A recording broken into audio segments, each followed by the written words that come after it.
Hi everyone, we have a list of employee, like each employee has ID, name and a salary. And what we need to do, we need to find the maximum salary here. So what we can do, we can just iterate the list as stream, like employee list dot stream. And what we can do, we can just convert this whole employee list in a stream of double, like this map to double. And we can pass the employee salary here. So what it will gonna do, it will gonna convert this whole employee list in the double stream.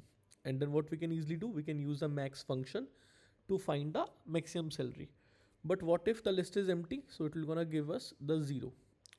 Okay, but and we can print the max salary here. But now the question arises, what if we just want to print the name of the person who has the maximum salary? Okay, so in this scenario, what we have done, we have converted the whole list of employees into the stream of double, and then we are finding the maximum salary of the employee. But now we need to find the name of the person who has the maximum salary. So we cannot convert the whole list to the stream double. So in this scenario, what we will do, we'll just stream the list, and we're gonna use the comparator here, and we can just pass the comparing double. So what it will gonna do, it will gonna compare the whole objects, like employee objects, with each other.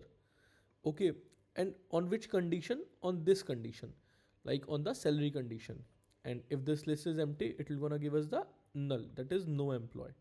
So with this code, what we can do, we can get the maximum salary employee object itself, and then we can print the name of that employee. Thank you.